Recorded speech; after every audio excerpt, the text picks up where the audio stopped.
Tama naman ang inisip ni Aryan na mapapansin na siya ng asawa. Pagkatapos isuot iyon at makita nito nang pumasok ito sa kwarto, hawak-hawak na rin ito ang laptop na ngayon ay nakasara na palatandaan na tapos na ang anuman na ginagawa nito. Pero kagaya ng madalas na pagpapapansin nito sa kanya, galit ang nakita niya sa mukha nito. Anong ibig sabihin ng lahat ng ito, Aryan? Sinubukan niya na huwag magpa-apekto sa tono na ginamit ni Vladimir. Humarap pa siya rito at lumapit. Hindi mo ba gusto nakikita mo, Yobu?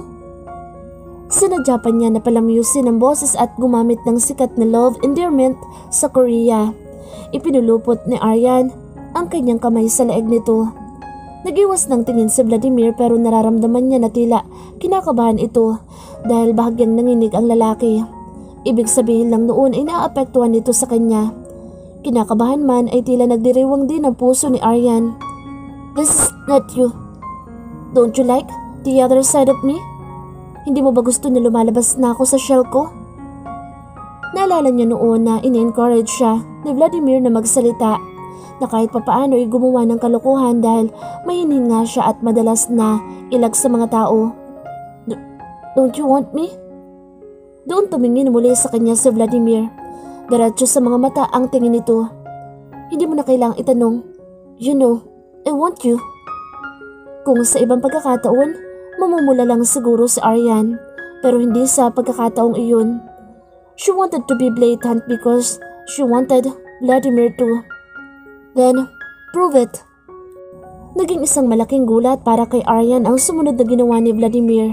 Oo, hinamon niya ito pero dahil kilala niya si Vladimir bilang isang gentleman na lalaki, hindi niya akalaing papatulan rin ito ang sinabi niya. Hinalikan siya ni Vladimir ng mariin. Tila may nagwalang kabayo sa dibdib ni Aryan sa klase ng halik na ibinigay sa kanya ni Vladimir. He seems so aggressive. Ito ang unang beses na hinalikan siya nito ng ganoon at masasabi niyang nagustuhan niya iyon. Gusto rin naman niya ang mga halik na ginawad sa kanya ni Vladimir pero dahil kakaiba iyon ay tila naging kakaiba rin ang nararamdaman ni Aryan. Habang hinahalikan ay ibinalot ni Vladimir ang mga kamay nito sa bewang niya para lalo pa siyang palapitin dito. Ikinawit naman ni Aryan ang kanyang mga kamay sa leeg nito. Naging mariin ang halik at hindi na niya mabilang kung ilang ungol ang pinakawalan nilang dalawa ni Vladimir habang ginagawa iyon sa isa't isa. Makatapos ang ilang sandali, naging malikot ang mga kamay nila ni Vladimir. Ganoon din ang labi nito. Bumaba ang ulo ni Vladimir patungo sa kanyang mga leeg. Doon, mas lalong dumami at lumakas sa mga ungol ni Aryan. God, Vladimir, I want you. Hindi mapigilan na mapabulalas ni Aryan. Tumigil sa ginagawa sa Vladimir. Nakangising tumingin ito sa kanya. Then, prove it to me. Bahagyang lumayo ito sa kanya. Namula si Aryan. Bahagya rin na naguluhan. What do you mean? I kissed you because I proved to you that I want you. Ngayon, ikaw ang gusto kong bumawi sa akin. Kaya ko ba talagang panagutan ito? Napalunok si Aryan. Gusto niya si Vladimir. Gusto rin niya ang ginagawa nila at kung hindi nila may pagpapatuloy iyon ay hindi niya yata kakayanin. Pero kaya nga ba niya na maging passionate kagaya nito? Kaya niya bang magsimula ng ganoong klase ng halik? Yumuko sa Aryan pero nang mapagtanto na kung hahayaan niyang sukubin siya ng mahina at mahina sarili niya, magiging gulo na naman ang dating noon. Itinaas niya ang muka at sinalubong ang nagbabaga pa rin na mata ni Vladimir. Hinawakan niya ang mga braso nito at itinulak ito sa kama na nasa tabihan lang nila at pagkatapos ay pumatong rito. It would be her first time. Hindi siya sanay sa ganoon. Namula sa Aryan na magsimula si Vladimir na magtanggal ng damit at nang matapos ito ay ito naman ang dumagan sa kanya. And when he entered her, alam niyang tsak na magmamarka ang mga kuko niya sa balikat ni Vladimir. What the? Napamura si Vladimir dahil na rin siguro sa naramdaman nito na naramdaman din niya. Bagya pa siyang inilayo nito. It couldn't be. Si Jin. I never gave myself to him, Vladimir. Pero bakit? It wasn't right to do so? Alam ni Aryan na may ibang dahilan pa kung bakit ganoon, pero tama bang ito ang oras kung kailan niya aaminin dito ang lahat? Isa pa, paniniwalaan ba siya nito kung gayong siya ay naguguluhan din sa nararamdaman niya? Ni hindi niya rin maipaliwanag kung bakit nga ba. Pinaniniwala niya ang sarili niya na mahal niya si Jae-jin. Nag-give up siya ng malaking bagay sa sarili at pamilya niya para lang patunayan iyon. Pero sa huli, ramdam niya na hindi naging worth it iyon. Hindi lang dahil sa iniwan lang siya ni Jae-jin sa huli. Iyon ay dahil sa buong relasyon nila ni Jae-jin, hindi niya magawang lubusan na sumaya. Kung yun ba ay dahil sa alam niyang sinaktan niya si Vladimir habang kasama niya ito, o dahil lang sa nagkamali naman talaga siya sa desisyon, ay hindi niya maintindihan. Noon ay tila may kulang sa relasyon nila ni Vladimir, pero masaya naman siya. Alam niyang ganoon din ang relasyon nila ni Jae-jin noon. May mali, pero hindi niya tuluyan na maging masaya. Kagaya ng nararamdaman niya ngayon kay Vladimir sa kabila ng pagmamatigas nito sa kanya. Kung ano man ang ibig sabihin noon, nararamdaman naman niya na isa iyong bagay na maganda. Kaya hindi na lang niya hinahayaan na magulo pa ang kanyang isip tungkol doon. Kahit nakaisang oras natulog na si Vladimir, hindi pa rin niya magawang kumalma. He was pacing the floors for hours now. Sinubukan na din niyang manigarilyo kahit hindi niya nakahiligan iyon upang pakalmahin ang sarili niya, pero walang epekto ang lahat. He was still having a hangover over the lady on the bed. A woman now. Sutsut ng isang bahagi ng utak niya. Ilang taon din ang itinagal ng relasyon ni na Jae-jin at Aryan. Tila napaka-imposible, lalo na sa isang lalaking may reputasyon na kagaya ni Jae-jin, na hindi nito nagawang maakit ang asawa sa kama nito. Siya ang nakauna kay Aryan at alam niya na dapat ay ipagpasalamat niya iyon, pero napakarami pa rin na tanong sa isip niya. Umamin naman si Aryan kung bakit. May punto rin naman ito, pero nahihirapan pa rin siyang paniwalaan iyon. O dahil lang ba sa overwhelmed siya, kaya ganoon ang nararamdaman niya? Tinignan niya si Aryan at ang kama. Bakas pa ang dugo doon na nagpapatunay na berhen nga ito nang makuha niya. Bagya siyang na-guilty. Naging agresibo siya dahil ang akala naman niya ay hindi na ito ang babaeng inaasahan niya na makakasama niya noon sa kama. Dapat ay napansin na niya ang mga pamumula nito habang nasa foreplay pa lamang sila. Nakatulog si Aryan pagkatapos nilang gawin iyon. Makikita niya ang satisfaction sa mukha nito. Nakangiti pa ito, na nagpapawala naman ng guilt na nararamdaman niya. Kahit nasaktan niya ito, ang kaalaman na masaya at nakontento naman ito ay ayos na rin para sa kanya. Ginusto din nito ang nangyari. Ginusto din naman niya iyon, pero hindi niya maiwasan na magulo. Sinaktan mo ko. Tinitigan niya si Aryan habang sinasabi iyon. Masaya siya na makasama si Aryan. Gusto din niya na kasama ito. Tila hindi maipaliwanag ang kasiyahan niya kapag nasa tabi niya ito at nakikita niya itong masaya. Nang makita niya kung gaano niya napapasaya ng gusto si Aryan, nang dalhin niya ito sa butterfly garden ay masaya din siya. Kay Aryan niya nararamdaman lamang iyon at alam niya kung bakit. Mahal pa rin niya ito. Doon nagugulo ang isip ni Vladimir.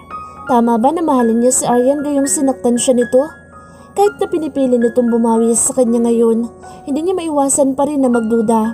Hindi naman kasi nito sinasabi na mahal siya nito. Ipinaparamdam lang nito na pinahalagahan siya nito. Mas maayos ang pagtrato nito sa kanya ngayon kaysa noon, pero hindi niya pa rin masisigurado kung mahal pa rin siya nito. Naging mahirap ang buhay sa kanya nang hiwalayan siya ni Aryan. Naging mahirap ang bumangon. Sinubukan niyang alisin ang ilan sa mga sakit sa pamamagitan ng pagsama sa mga babae, ang pagpatol sa mga nagkakagusto sa kanya noon. Tila naging lunas din naman iyon para mawala ang mga sakit. Naging masaya siya sa mga ipinaramdam ng mga ito sa kanya.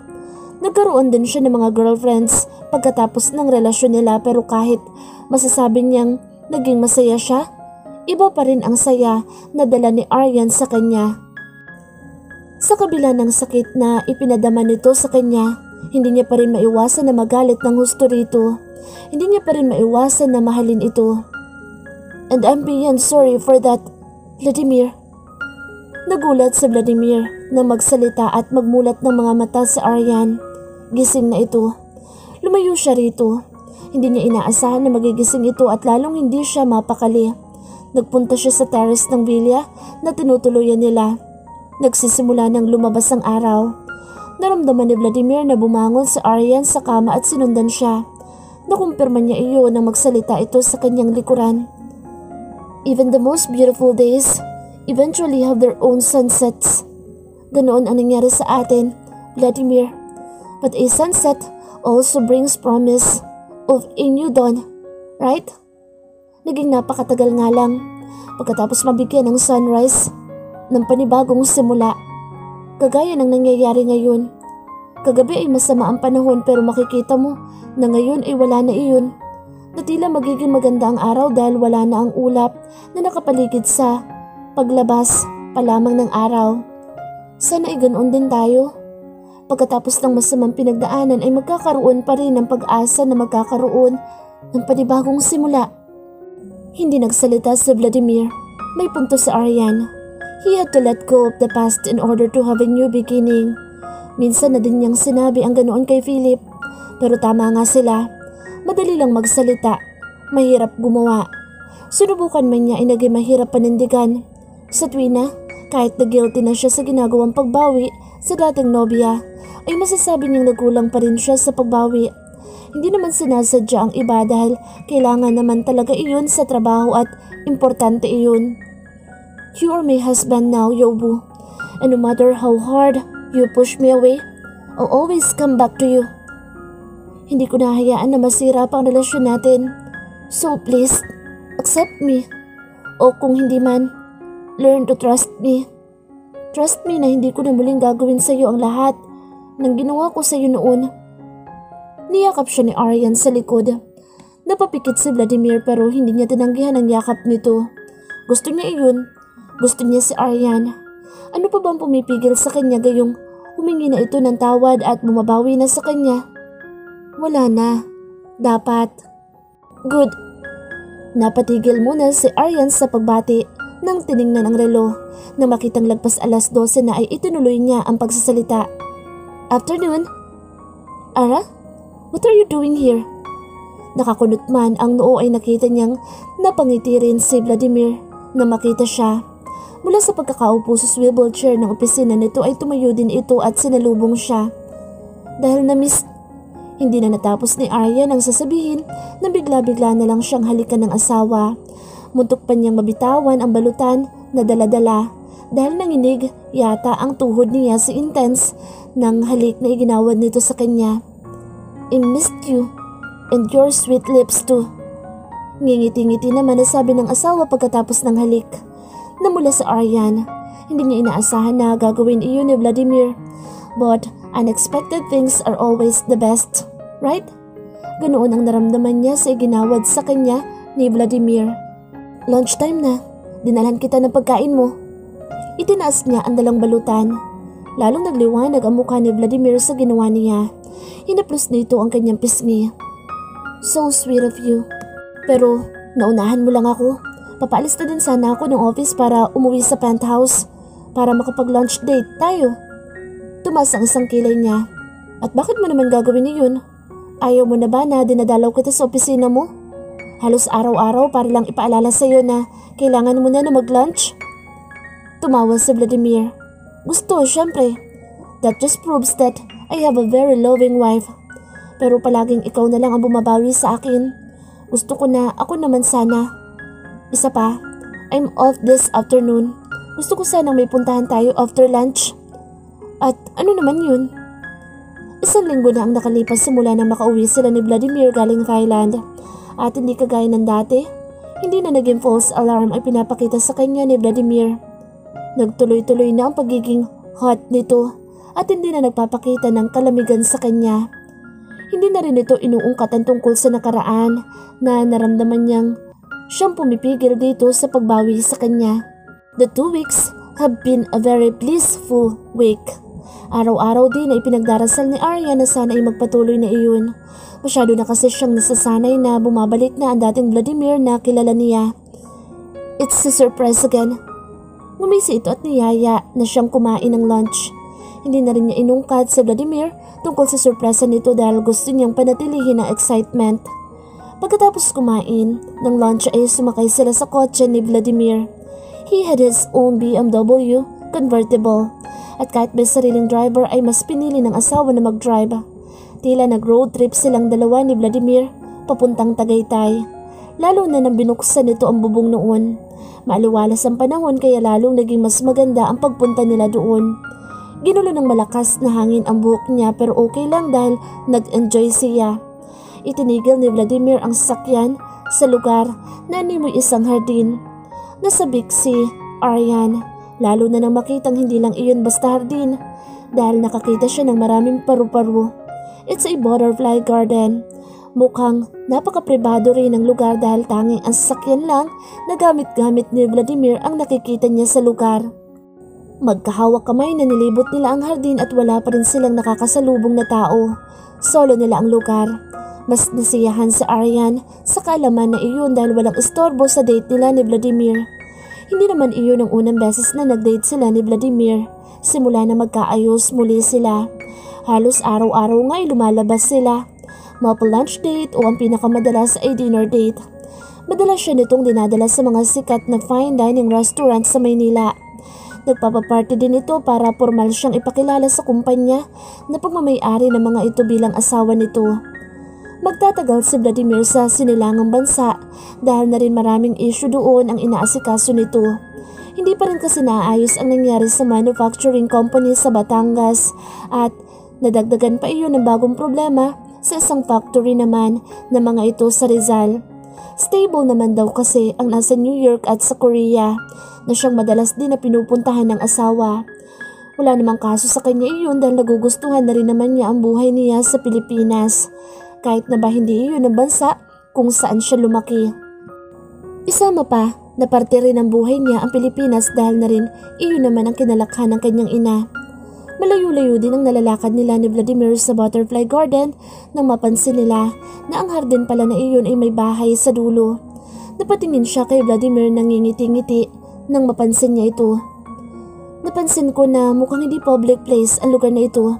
It looks so private. So, care to tell me what is the meaning of this? Niyakap siya ni Vladimir. It's not really private for us dahil atin ang lugar na ito, Ara. Bahagyang nanlaki ang mga mata ni Aryan. And the house? Kasama din sa package, syempre. Matagal ko nang gusto na magkaroon ng bahay sa Tagaytay. May ilang properties naman ako sa nearby provinces. Yet, mas gusto ko dito. Ilang beses na ako nakarating dito at gustong gusto ko ang ambience.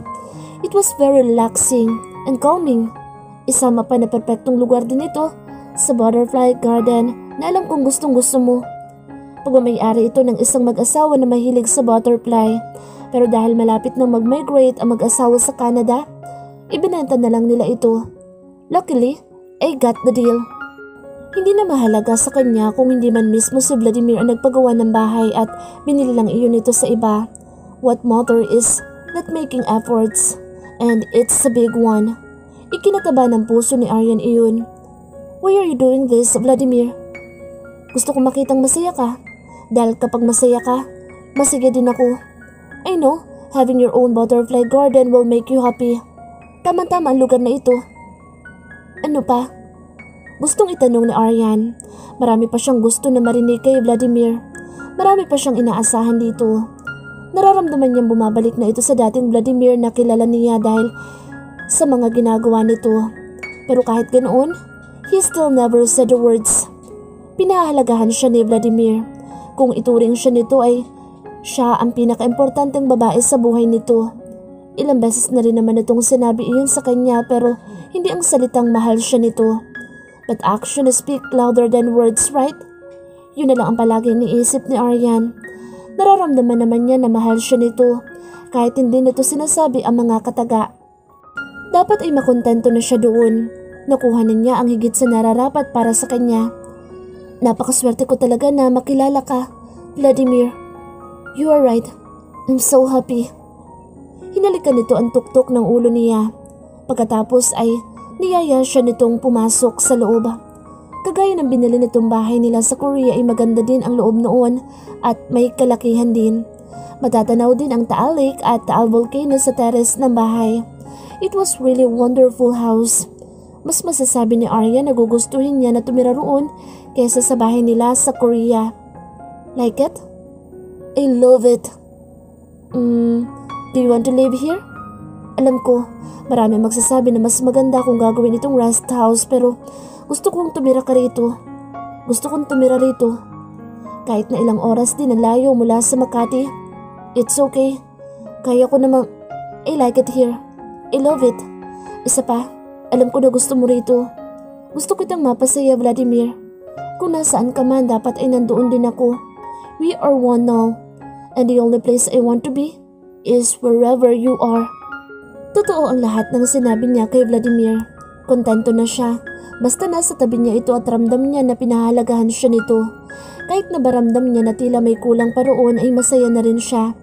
Nagkaroon siya ng maraming pagkakamali noon kaya naintindihan niya si Vladimir. Sana nga lamang ay tama ang desisyon niya na makontento na lamang. Matamang tiningnan siya ni Vladimir. Napansin niya na bukod sa saya ay mukhang may kakaiba pang ekspresyon na mababasa roon. Mukhang nagtatanong din iyon. Nagtataka. Hindi naman ito nagsasalita at matagal lamang sa ganoong posisyon. What? Hindi maiwasang ma-curious ni Aryan kung bakit ganoon. Niyakap siya nito. Well, I'm just happy. You said those words, Ara. I'm so happy right now that you are with me. Yumakap din siya rito. Masaya din siya na nasa tabi niya si Vladimir ngayon. Yun ang pinakamahalaga sa lahat. Masaya sila sa piling ng isa't isa. 2 weeks later. Simula nang dalhin ni Vladimir si Aryan sa binili nitong bahay sa Tagaytay, ay pinili na niyang doon permanenteng manirahan. Ganoon din naman si Vladimir. Madalas pa rin naman na lumuluwas si Vladimir para sa trabaho nito pero tuwing gabi ay umuwi din sa Tagaytay. Kagaya ng nakaraang mga linggo, naging maayos pa rin ang pagsasama nila ng asawa. Hindi na nito binalikan ng nakaraan. Hindi na nila iyon pinag-usapan. Nanatili siyang masaya sa isa't isa. Kahit na ba may kaunting pag-aalilangan pa rin si Aryan dahil hindi pa rin sinasabi ni Vladimir ang 3 salita na madalas na sabihin nito sa kanya noon. Pero kagaya ng dati, hindi pa rin iyon gaanong pinahalagahan ni Aryan dahil na rin sa magagandang bagay na ipinapakita naman nito kapag magkasama sila. Kontento ang pakiramdam ni Aryan kahit na ba madalas ay naiiwan siya mag-isa sa bahay nila sa Tagaytay. May mga kasambahay naman doon pero syempre, iba pa rin ang may kasakasama. Pero kahit ganoon, masaya pa rin si Aryan.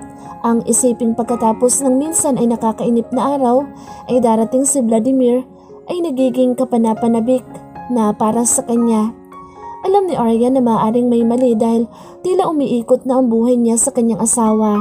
Hindi kasi kagaya ng dati, may trabaho siya kaya masasabi niya nagiging parte rin ng buhay niya. Bago sila ikasal ni Vladimir ay nagpasa na siya ng resignation letter sa trabaho na nag-take effect naman ng araw bago sila ikasal.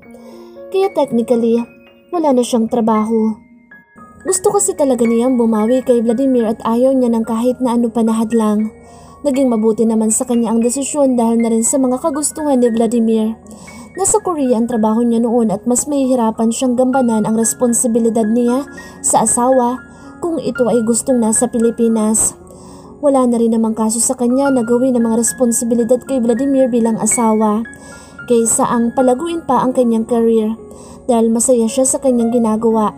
Isama pa na pakiramdam niya ay kontento na rin naman siya sa naabot niya sa usapin na iyon. Gusto na talaga niyang humakbang sa panibagong kabanata ng kanyang buhay.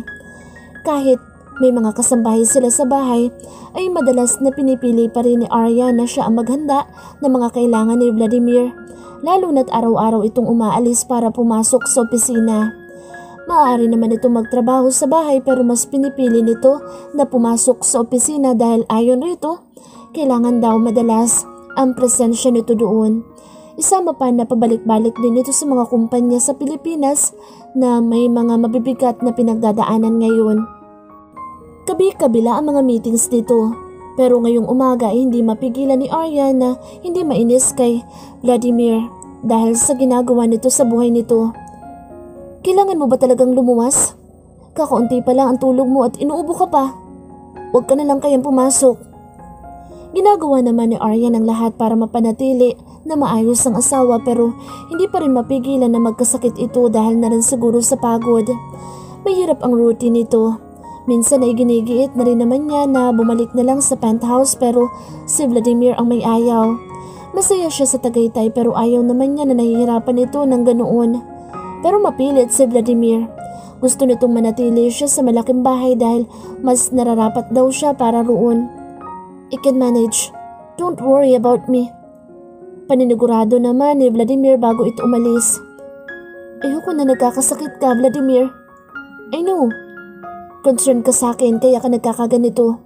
I understand. But I need to be at SAC, okay? You're so workaholic. Napalabi si Aryan. Mas masasabi ni Aryan na mas nagtatampo siya doon kaysa sa hindi pagsasabi ni Vladimir sa kanya ng mga magic words. Hinawakan ni Vladimir ang kanyang mukha. This is a need. Pare-parehong may mga pamilya na sina Philip at Adam. Kaming tatlo ang hands-on sa SAC. Madalas nawala ang presensya nila dahil sa binuong pamilya.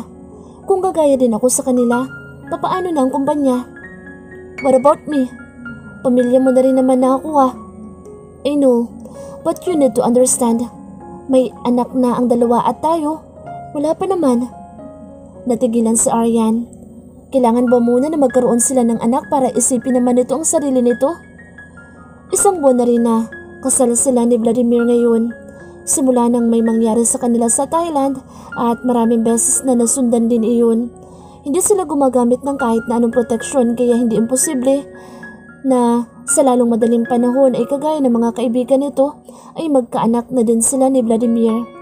Wala namang kaso yun sa kanya. Nananabik na din siya sa ideya na iyon dahil ramdam niya na magiging mas maganda ang pagsasama nila ni Vladimir kapag nagkaanak na sila. Hindi na rin naman sila bumabata. Pero sandali pa lang din ang itinagal ng kanilang kasal para umasa siya na darating din agad iyon. Isama pa na ilang linggo din akong nakalive dahil sa honeymoon natin. It's time to pay back. But anyway, I really need to go. Malilate na ako. I'll see you later. Wika nito sa kahinalikan siya. Napabuntong hininga na lamang si Aryan. Gusto niyang intindihin si Vladimir lalo na ngayon. Hindi kagaya noon, kahit abala ito ay may oras na ito sa kanya. Pero hindi niya gusto na pinipilit pa rin ng asawa na pumasok ng trabaho gayong ramdam niya na masama ang pakiramdam nito. Alam naman ni Aryan na may problema na pinagdaraanan ngayon ng ilan sa kumpanya sa Pilipinas na saklaw ng SAC. Pero maano ba naman ang isang araw na pahinga para sa asawa? Hindi niya maintindihan kung bakit pinipilit pa rin ito ang sarili nito. Gayong ito naman ang pinaka-boss. Kung hindi man ito maresolba ang problema, marami pang nasa ibaba nito na maaaring sumalo. Isama pa na kung magiging ikalulugi man ng isang kumpanya ang hindi nito pagpasok ng isang araw, hindi ito maghihirap. Napakaraming kumpanya ang under ng SAC. Pero paano kung may iba pang dahilan kung bakit mapilit si Vladimir na pumasok pa rin ng opisina sa kabila ng kalagayan nito? Ayaw magsuspetsa ni Aryan sa loyalty ng kanyang asawa. Ayaw niyang isipin na maaaring nagsisinungaling ito. Nagtitiwala siya kay Vladimir. Siguro nga ay talagang importante lang na magpunta ito sa opisina para asikasuhin ang kung ano man na gulo na iyon. After all, noon din naman ay madalas talagang inuuna nito ang trabaho. 10:00 ng umaga ay tinawagan ni Aryan ng asawa. Hindi pa rin siya mapakali. Gusto niyang kumustahin ang lagay nito. Sinadya niyang break nito sa trabaho bago siya tumawag para alam niyang hindi niya gaano may istorbo ito. Ungol ni Vladimir ang bumungad nang sagutin nito ang kanyang tawag. Lalong nag-alala si Aryan sa asawa. Umuwi ka na please. I can still manage, Yobu. Don't worry. Pero ramdam niya na tila nanghihina na ang boses nito. Vladimir, please don't do this. Please? Maiyak-iyak na sabi ni Aryan sa pakikiusap sa asawa. I'm sorry, Ara. And I need to go now. I'll see you later. Huwag ka na mag-alala. Yun lang at tinapos na nito ang tawag. Lalo lang, hindi napakali si Aryan sa ginawang tawag at dahil doon ay nakagawa siya ng desisyon. Kung hindi pumayag si Vladimir sa pakiusap niya sa tawag, kailangang sa personal na niya ito puntahan.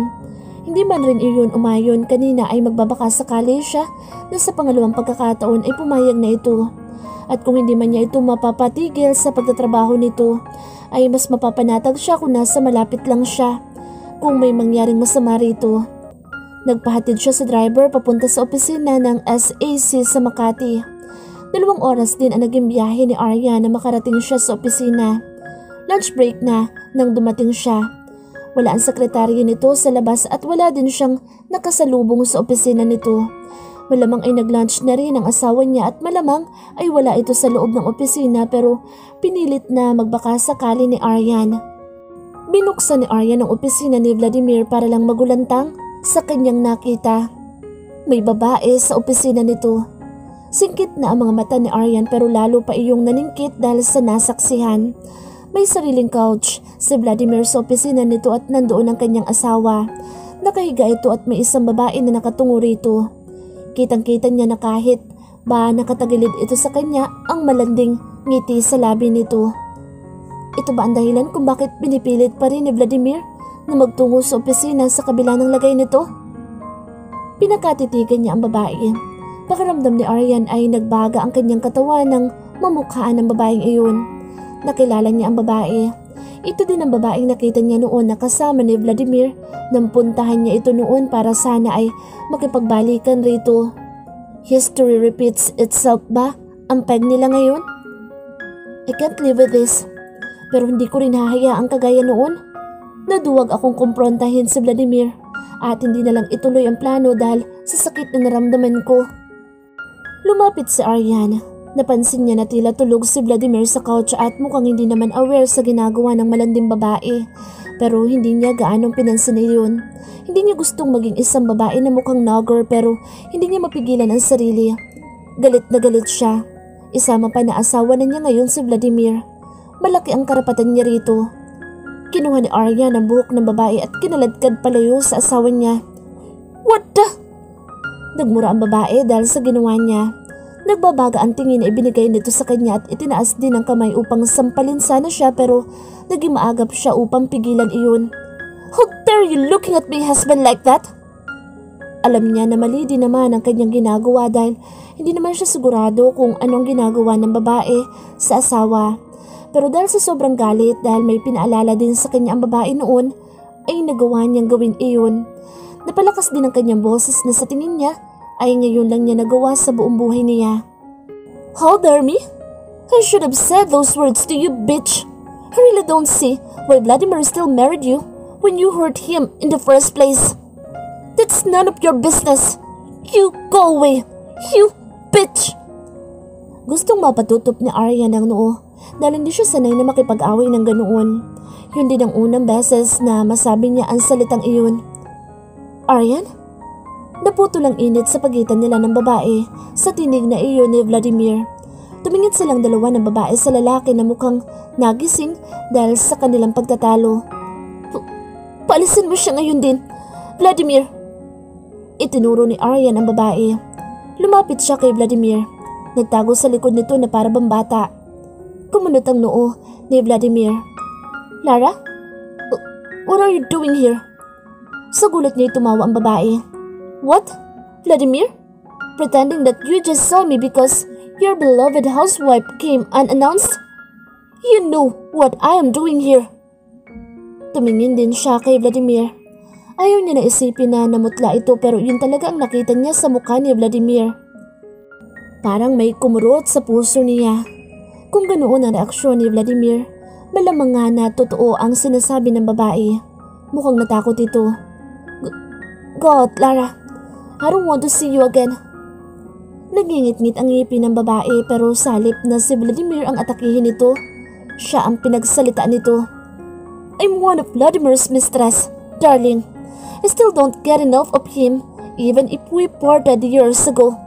And with his reactions to me on the past weeks, I'm visiting him. I know I still have the hope of having him again. Maybe not as his wife because you're already there. But I'm not a demanding type of a girl. I could be contented to be his mistress. Yun lang at iniwan na sila ng babae. Naiwan silang dalawa ni Vladimir sa opisina. Nakatiim ang mga bagang nito habang sinusundan lang ng tingin ng babae. Totoo ba ang lahat ng sinabi niya, Vladimir? Binibisita ka ba talaga ng babaeng iyon nitong mga nakaraang linggo? Yes, but... Nanlaki ang mga mata ni Aryan. At hindi mo man lang sinasabi sa akin? Punong-puno ng hinanakit ang boses ni Aryan. Kailan mo balak sabihin sa akin? Is she threatening you? Is she seducing you?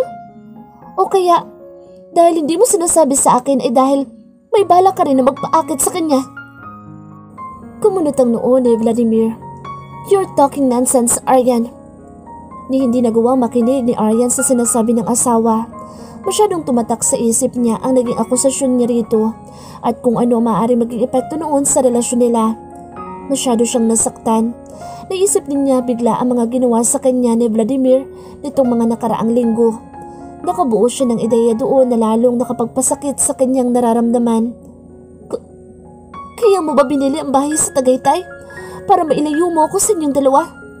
Kaya ba kahit kaya mong hindi naman magtrabaho sa opisina, pinipilit mo pa rin dahil sa babaeng yun? Dahil gusto mo siyang makita? Sunod-sunod na akusa ni Aryan. Napansin niya na nagulo ang mukha ni Vladimir. Sapat na iyon para mapatunayan ni Aryan na guilty ito. Kinuha ni Vladimir ang kamay niya. Mukhang gusto magpaliwanag pero lumayo siya rito. She feels so betrayed and hurt. Pinagkatiwalaan niya si Vladimir pero pinag-iba na pala talaga ito ng panahon. Don't touch me! You betrayed me! No, Ara. Let me explain. Hindi na naituloy ni Vladimir ang sasabihin na bigla na lang siyang tumakbo palabas ng opisina nito. The feelings were too heavy to carry right now. Wala siyang ibang maisip na gawin kung hindi takasan si Vladimir. Sumakay siya ng elevator pababa ng building pero sa kasamaang palad ay nahabol siya ni Vladimir. Niyakap siya nito sa kabila ng hindi niya mapakalmang sarili niya. Nakaramdam siya ng sarap pero sariwa pa rin ang sakit. Nasaktan siya sa ginawa sa kanya ni Vladimir pero unti-unti siyang kinain ng konsensya niya. Nang maisip na kung niloko at pinagtaksilan man siya nito, nararapat lang din naman iyon sa kanya, hindi ba? Pagkatapos ng lahat, siya ang unang gumawa noon kay Vladimir. Masama ang damdamin ni Aryan pero pakiramdam niya ay mas lalong sumama pa iyon nang maramdaman niyang nag-uumpisa na namang dumiklap ang ilaw ng elevator. She felt deja vu. Ganoon din na naging eksena nang siya naman ang humabol kay Vladimir sa elevator.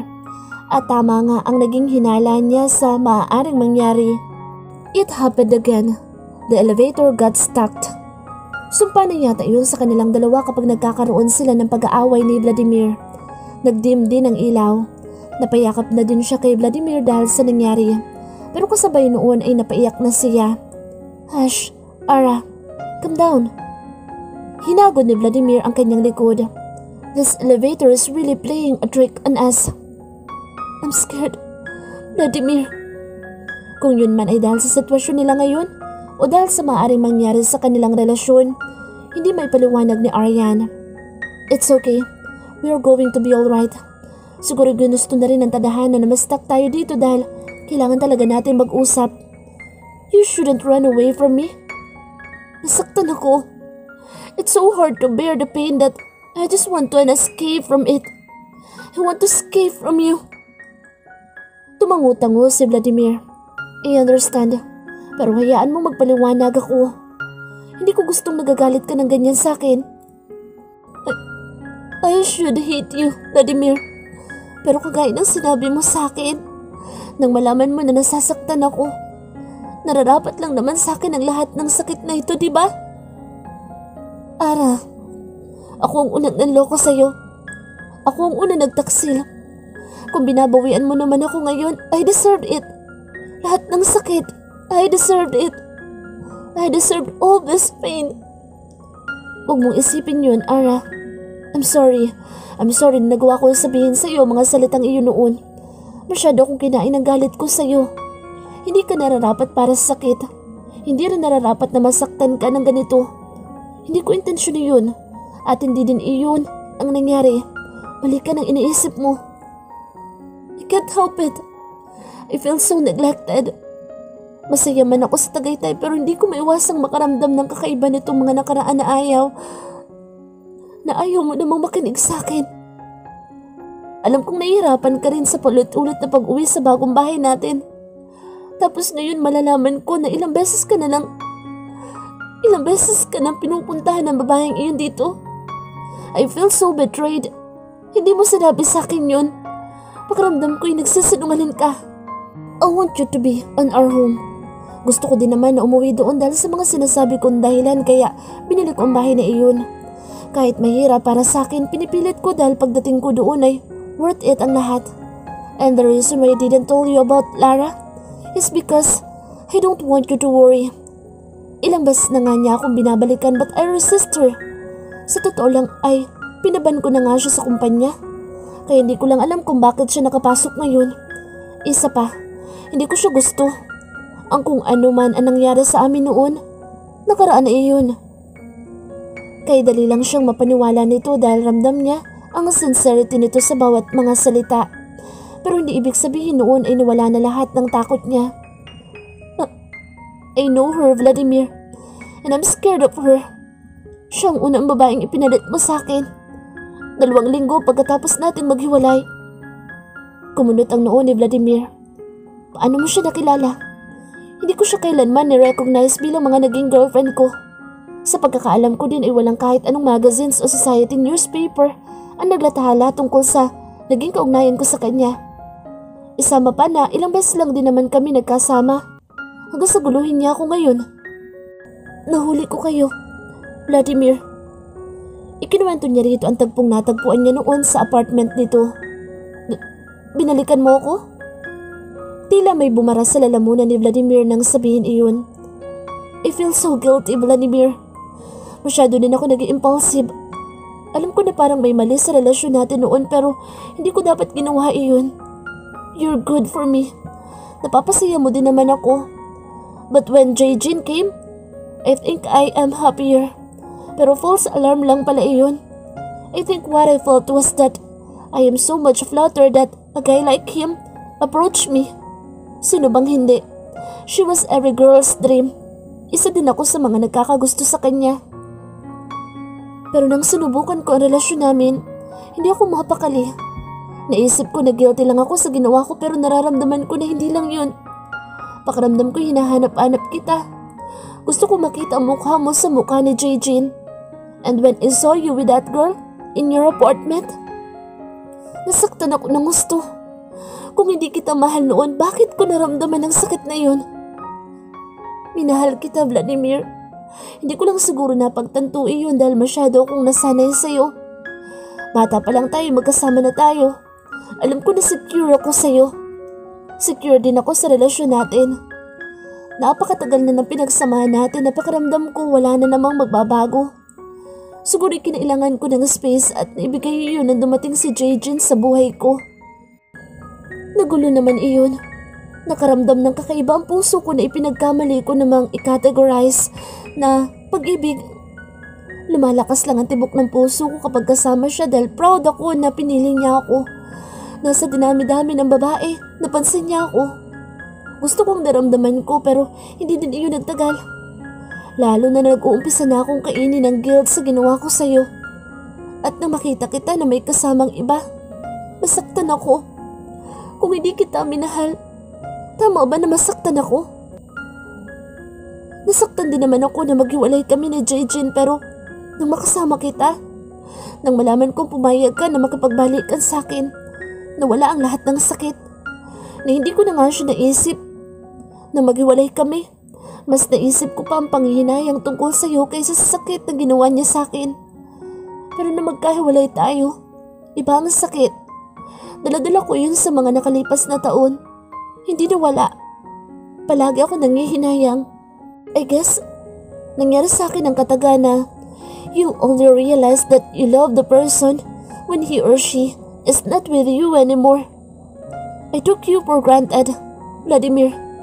Naging isang malaking pagkakamali iyon para sa akin. May nararamdaman din naman akong kakaiba sa iyo noon pero dahil iniisip ko na tila may mali sa relasyon natin. Palagi, Hindi ko maamin iyon. Hindi kita masisisi kung maramdaman mo na may mali sa relasyon natin.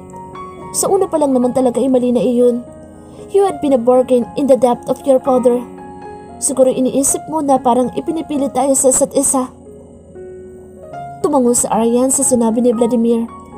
Ganoon nga ang nararamdaman niya. Palagi na lang sinasabi sa akin na makukubuti ka para sa akin. Kaya ayos lang. Pero hindi man lang nila ako binigyan ng kalayaan para isipin na hindi lang naman talaga iyon ang makukuha ko. Hindi man lang ako binigyan ng kalayaan na magmahal at nang makita ko si Jejin, inisip ko na iyon na ang pagkakataon. Pero isang false alarm lang pala iyon. Isang pagkakamali. Dahil sa kabila ng aking napagtagumpayan, hindi ko magawang maging masaya sa piling niya. Hindi ako maging masaya sa piling niya dahil alam ko na hindi ka masaya. Ayoko nang ganoon.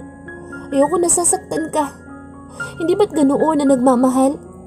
Pero late ko nang na-realize iyon. Ginulat ako ng mga ipinagtapat mo sa akin. Pero masaya ako. Kaya lang may hindi ako maintindihan pa. Kung minahal mo ako noon at napagtanto mo na rin naman iyon, bakit patuloy ka pa na nakipagrelasyon kay Jejin? I'm wrong with that. True. I made a mistake pero mas pinili ko na panindigan iyon sa pagbabakasakali na naging mali din naman ang pagkakatanto ko. Nakipagbalikan ako muli kay Jejin at dahil mahal niya ako, tinanggap niyang muli ako. Pero hindi. Kung mali ako sa mga naging realizations ko, bakit masaya ako sa nararamdaman ko kapag nasa malapit ka? I guess, isa rin na dahilan kung bakit pinanindigan ko na lang ang pagkakamali ko dahil nagawa ko na rin naman iyon. Kung malungkot man ako, nararapat lang din iyon sa akin. Alam ko rin naman na magiging mahirap para sa iyo ang pakikipagbalikan sa akin lalo na at nakita ko na naging masaya ka. Nagkaroon ka ng iba't ibang girlfriends. You're wrong. Hindi ako naging masaya sa piling nila. Kaya nga ilang beses din ako nakapagpalit ng girlfriend ay dahil na rin hindi ako makontento. Hindi ako lubusang maging masaya dahil hindi ikaw ang mga babaeng iyon. You made a lot of mistakes, Aryan. I know I should blame you but I don't want to. Lahat naman ng tao ay nagkakamali. Ako din ay nagkamali. Basta na lang kitang pinakawalan sa piling ni Jejin. Hindi ko dapat basta na lang ginawa iyon dahil kapag nagmahal ka, you should learn to fight for it. You shouldn't just give up. Pero hindi mo lang naman ako gustong masaktan pa noon kaya ginawa mo iyon. Tama ka. At ganoon din naman ako ngayon. Hindi ko din gusto na nasasaktan ngayon kaya kinailangan ko magpaliwanag sa iyo ngayon. Pero sa tingin ko, ako yata mas lalong nagkaroon ng paliwanag. What took you so long to explain those to me? Dahil natakot ako. Isama pa na naguguluhan din ako sa nararamdaman ko. Tama ba yun? Napakarami kong pagkakamali kaya napakahirap na intindihin. Alam ko din na mahirap intindihin at natatakot ako na baka hindi mo rin maintindihan iyon. Pero lahat ng pinaliwanag ko sa iyo ngayon, totoo yun, Vladimir. I love you then. And still. Hinawakan ni Vladimir ang pisngi niya. And I love you too. Napakurap si Aryan sa narinig. You still do? Narinig niya ang tawa ni Vladimir. What a silly question. I'm sorry. Nagulat lang ako. I am expecting you said those words to me for so long. Vladimir. At pinoproblema mo ba iyon? Inaantay lang naman kitang sabihin din ang mga salitang iyon. Kumunot ang kanyang noo. What? Pinindot ni Vladimir ang ilong ni Aryan. Kagaya mo'y natatakot din ako. Mahal pa rin kita, Aryan. Pero gusto ko makasigurado na ganoon din ang nararamdaman mo sa akin kaya hindi ko pa rin binibitawan ang mga makapangyarihan na salita na iyon. Oo, hindi ako aware na hindi ko pa pala nasasabi yun sa'yo. Gustong pupukin ni Aryan ang ulo dahil narareklamo niya sa loob-loob niya iyon. Samantalang siya din naman pala ang may kasalanan. Pero nararamdaman ko din naman na mahal mo ko kaya hindi ko nalang binabanggit. Nag-iba ka ng gusto simula nang ikasal tayo. You became caring. Nararamdaman ko na ngayon na pinahalagahan mo ko kaysa sa dati kaya secure na ako. Ganoon din ako kaya pinili ko na lang na huwag sabihin ng mga iyon. Pinili ko na lang na makontento. But the feeling was overwhelming now. Mukhang mas magugustuhan ko yata na maging demanding kung ganito kasarap ang nararamdaman ko. I am more than contented now that I am really secured with your love. Hinalikan ni Vladimir ang tuktok ng ulo niya. Isinunod nito ang kanyang noo, pababa sa kanyang labi. She found it really sweet. Gumaan ang pakiramdam niya. I love you beyond the bounds of my own intelligence and sanity, as I can forgive and still love you despite of what you did to me. All you had to do is stand in front of me and I melt every time. Ganyan ka ka-effective sa akin na ikinatatakot ko iyon. Kaya palagi kong pinipili na lumayo noon. Natakot ako na bumigay agad kaya pinilit ko na baliwalain ka. But I can't. I love you too much to ignore you forever. And I didn't deserve the kind of loneliness I feel whenever I avoid you. That's why I chose to just give in. Isama pa na nakita ko rin naman na nagbago ka na. That's already okay for me. Aryan knew she didn't deserve this kind of love, but she still have a lifetime to prove that she deserved and worth it. Ipinapangako niya na gagawin niya ang lahat para bumawi sa pagkukulang niya kay Vladimir. I'll cherish your love forever. I will love you forever.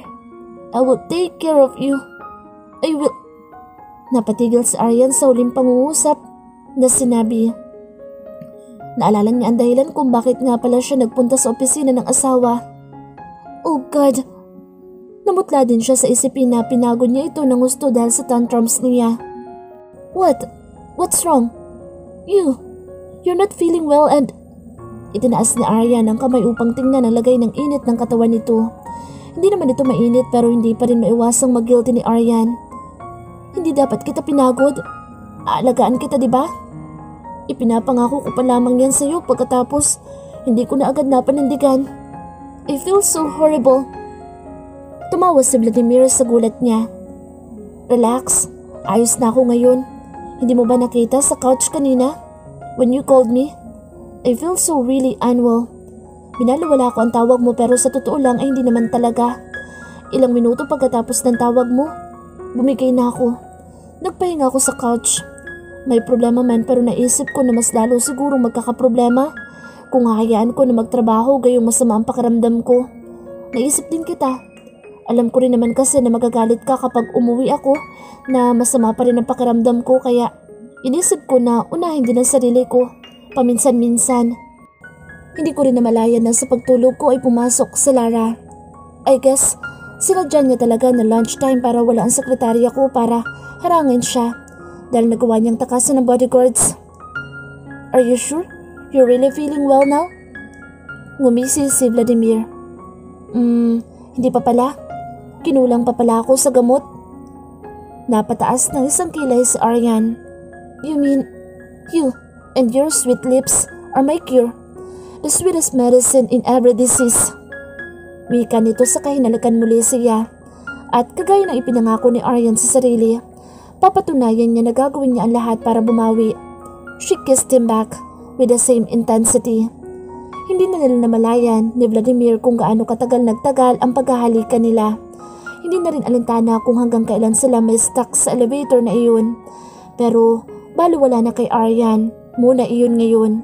Hindi na siya natatakot dahil alam niyang nasa tabi na niya si Vladimir. Masasabi niya ngayon na maayos na ang lahat sa pagitan nila. She felt secured and safe with Vladimir. In his arms, she finally felt at home.